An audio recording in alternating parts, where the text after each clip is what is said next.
ರ್ಯಾಲಿಯನ್ನು ಹಮ್ಮಿಕೊಂಡಿದ್ದೇವೆ. ಸಹೋದರರೇ, ಇದೀಗಾಗಲೇ ರಾಜ್ಯ ಕಾರ್ಯದರ್ಶಿಗಳು ಭಾಷಣ ಮಾಡಿದಂತೆ ದೇಶದ 22 ಲಕ್ಷದಷ್ಟು ಜನರು ನೀಟ್ ಸ್ಪರ್ಧಾತ್ಮಕ ಪರೀಕ್ಷೆಯನ್ನ ಬರೆದಿದ್ದಾರೆ. ನಮ್ಮ ಕರ್ನಾಟಕದಲ್ಲೂ 2 ಲಕ್ಷದಷ್ಟು ಜನರು ಕೂಡ ಭಾಗಿಯಾಗಿದ್ದಾರೆ.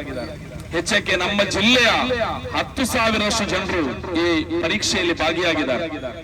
ಆದ್ರೆ ಅದೆಲ್ಲವುಗಳನ್ನು ಕೂಡ ಅಲ್ಲೋಲ ಕಲ್ಲೋಲ ಮಾಡುವಂತೆ ನೀಟ್ ಪ್ರಶ್ನೆ ಪತ್ರಿಕೆಯೇ ಸೋರಿಕೆಯಾಗಿದೆ, ಮರುಪರೀಕ್ಷೆಗೆ ನೀವೆಲ್ಲರೂ ರೆಡಿಯಾಗಿ ಎಂಬುದಾಗಿ ಸರ್ಕಾರ ಘೋಷಣೆ ಮಾಡ್ತಾ ಇದ್ರೆ ನಾವು ಬಹಳ ಕುತೂಹಲದಿಂದ ಕೇಳ್ತಾ ಇದ್ದೇವೆ. ಇಲ್ಲಿನ ಶಿಕ್ಷಣ ಸಚಿವರು ನೀವು ಯಾವ ಕೆಲಸದಲ್ಲಿದ್ದೀರಿ? ರಾಜ್ಯದ ಆಡಳಿತಾಧಿಕಾರಿಗಳು ಯಾವ ಕೆಲಸದಲ್ಲಿದ್ದೀರಿ? ನೀವು ಗೂಬೆ ಕಾಯುವ ಕೆಲಸವನ್ನ ನಿಲ್ಲಿಸಬೇಕಾಗಿದೆ. ನಿಮ್ಮನ್ನ ನಾವು ಆರಿಸಿ ಬಂದದ್ದು ಈ ನಾಡಿನಲ್ಲಿ ಒಂದೊಂದು ಕ್ಷೇತ್ರದ ನಾಯಕತ್ವವನ್ನು ವಹಿಸಲು ಶಿಕ್ಷಣಾಧಿಕಾರಿಗಳು, ಶಿಕ್ಷಣ ಸಚಿವರುಗಳು, ಅದೇ ರೀತಿ ಗೃಹ ಸಚಿವರುಗಳು, ಈ ರೀತಿ ಒಂದೊಂದು ಕ್ಷೇತ್ರದಲ್ಲಿ ನಿಮ್ಮನ್ನ ನಾವು ಆಯ್ಕೆ ಮಾಡಿ ಕಲಿಸಿದ್ದೇವೆ. ಇವತ್ತು ನಮ್ಮ ಮಕ್ಕಳು ಪಾಪ ರಾತ್ರಿ ಹಗಲೆನ್ನದೆ ಪರೀಕ್ಷೆಯಲ್ಲಿ ಓದಿ ಪರೀಕ್ಷೆ ಬರೆದು ಬಂದಿದ್ದಾರೆ. ನೀವೀಗ ಹೇಳ್ತಾ ಇದ್ದೀರಿ ಪ್ರಶ್ನೆ ಪತ್ರಿಕೆ ಸೋರಿಕೆಯಾಗಿದೆ, ಮರುಪರೀಕ್ಷೆಗಾಗಿ ನೀವು ತಯಾರಾಗಬೇಕಾಗಿದೆ.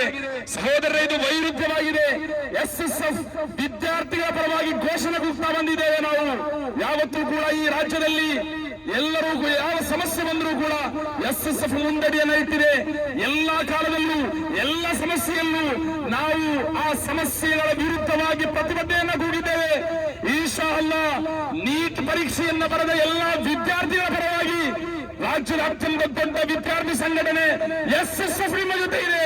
ನಾವು ಹೇಳ್ತಾ ಇದ್ದೇವೆ, ನೀವು ಕೇವಲ ರಾಜಸ್ಥಾನ ಮತ್ತು ಕೆಲವೊಂದು 4-6 ರಾಜ್ಯಗಳಲ್ಲಿ ಪ್ರಶ್ನೆ ಪತ್ರಿಕೆ ಸೋರಿಕೆಯಾಗಿದ್ದರೆ ರಾಜ್ಯಾದ್ಯಂತ ಇವತ್ತು ದೇಶಾದ್ಯಂತ ಪರೀಕ್ಷೆ ಮಾಡಲು ನೀವು ತಯಾರಾಗಿದ್ದೀರಿ.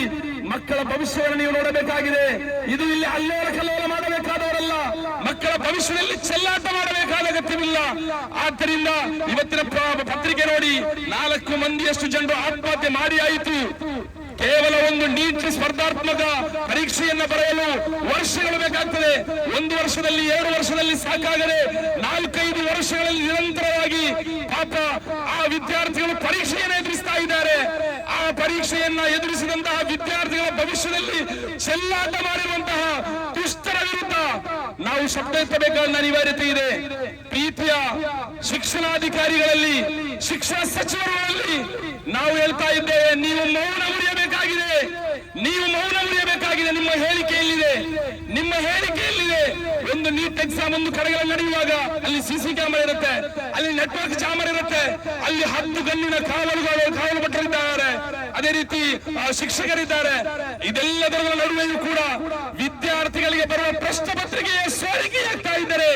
ಸಹೋದರರೇ, ನಾವು ತಲೆ ತಗ್ಗಿಸಬೇಕಾದ ವಿಷಯವಾಗಿದೆ. ಈ ದೇಶದ ಸಂಪತ್ತು ಹಣ ಇರುವವರಲ್ಲ, ಈ ದೇಶದ ಸಂಪತ್ತು ಕನ್ಸ್ಟ್ರಕ್ಷನ್ ಇರುವವರಲ್ಲ, ಬಿಲ್ಡಿಂಗ್ ಇರುವವರಲ್ಲ. ದೇಶದ ಸಂಪತ್ತು ವಿದ್ಯಾರ್ಥಿಗಳಾಗಿದ್ದಾರೆ. ಆ ವಿದ್ಯಾರ್ಥಿಗಳ ಮುಂದಿನ ದಿನಗಳಲ್ಲಿ ದೇಶ ಕಟ್ಟುವವರು, ವೈದ್ಯಕೀಯ ಕ್ಷೇತ್ರಗಳಲ್ಲಿ ಗಣನೀಯ ಸೇವೆಯನ್ನು ಸಲ್ಲಿಸಬೇಕಾದ MBBSಗಳಾಗಿ, ಅದೇ ರೀತಿ ವಿವಿಧ ಕ್ಷೇತ್ರಗಳಲ್ಲಿ ವೈದ್ಯಕೀಯ ಸೇವೆಗಳನ್ನು ನೀಡಬೇಕಾದ ನೀಟ್ ಪರೀಕ್ಷೆಯನ್ನು ಬರೆದ ನಮ್ಮ ವಿದ್ಯಾರ್ಥಿಗಳು ಇವತ್ತು ಆತ್ಮಹತ್ಯೆಯನ್ನು ಮಾಡ್ತಾ ಇದ್ದಾರೆ. ಬೀದಿಗಳಲ್ಲಿ ಅವರು ಚೆಲ್ಲಾಟ, ಅವರ ಭವಿಷ್ಯವನ್ನ ಚೆಲ್ಲಾಟ ಮಾಡ್ತಾ ಇದ್ದಾರೆ ಎಂಬುದು ಬಹಳ ಖೇದಕರ ವಿಷಯವಾಗಿದೆ. ನಾವೆಲ್ಲ ಅರ್ಥದಲ್ಲೂ ಕೂಡ ಇದನ್ನ ಖಂಡನೀಯವಾಗಿ ವಿರೋಧಿಸ್ತಾ ಇದ್ದೇವೆ. ಆದ್ದರಿಂದ ಮುಂಬರುವ ದಿನಗಳಲ್ಲಿ ಇದು ಪ್ರಥಮವಾಗಿ ನಡೀತಾ ಇಲ್ಲ. ದೇಶದಲ್ಲಿ ಹಲವಾರು ಬಾರಿ ನೀಟ್ ಪ್ರಶ್ನೆ ಪತ್ರಿಕೆ ಸೋರಿಕೆಯಾಗ್ತಾ ಇದೆ ಎಂದರೆ ನಮ್ಮ ಶಿಕ್ಷಣ ವ್ಯವಸ್ಥೆ ಎಷ್ಟು ನೀಚವಾಗಿದೆ ಎಂಬುದನ್ನು ಕೂಡ ಇಲ್ಲಿ ನಾವು ನೆನಪಿಸ್ತಾ ಇದ್ದೇವೆ. ಸಹೋದರರೇ, ಇದು ಇನ್ನೂ ಆವರ್ತನೆ ಆಗಬಾರದು.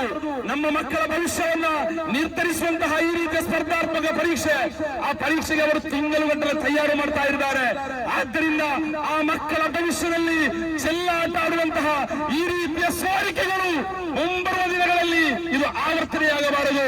ಇನ್ಶಾ ಅಲ್ಲಾಹ್ ನಾವು ಈ ಬೀದಿಗಳಲ್ಲಿ ಪ್ರತಿಭಟನೆಯನ್ನು ಕೂಗ್ತಾ ಇದ್ದೇವೆ. ಎಲ್ಲ ಈ ದುಷ್ಟರ ವಿರುದ್ಧ ನಮ್ಮ ಧಿಕ್ಕಾರವಿದೆ. ಇದನ್ನ ಶಿಕ್ಷಣ ಸಚಿವರ ವಿರುದ್ಧ ನಮ್ಮ ಧಿಕ್ಕಾರವಿದೆ. ಕಾರಣ ನಮಗೆ ಬೇಸರವಿದೆ. ನಮ್ಮ ಮಕ್ಕಳು ಮುಂಬರುವ ದಿನಗಳಲ್ಲಿ ಅವರು ವೈದ್ಯರಾಗಬೇಕಾದವರಾಗಿದ್ದಾರೆ. ಆದ್ದರಿಂದ ಆ ಮಕ್ಕಳಿಗೆ ಸರಿಯಾಗಿ ಪರೀಕ್ಷೆ ಬರೆದು ಬಂದು ನಂತರ ಮರು ಪರೀಕ್ಷೆ ನೀವು ತಯಾರಾಗಿರಿ ಎಂಬ ಹೇಳಿಕೆಯನ್ನು ಕೊಡುವ ನಾಲಾಯಕರಿರುವ ತನಕ ಇಲ್ಲಿ ವಿದ್ಯಾರ್ಥಿಗಳ ಭವಿಷ್ಯ ಸುಧಾರಣೆಯಾಗುವುದಿಲ್ಲ ಎಂಬ ಸಂದೇಶವನ್ನು ಮಾತ್ರ ಹೇಳುತ್ತಾ ನನ್ನ ಮಾತಿಗೆ ನಾನು ಕಡಿವಾಣ ಹಾಕ್ತಾ ಇದ್ದೇನೆ. ಇನ್ಶಾ ಅಲ್ಲಾಹ್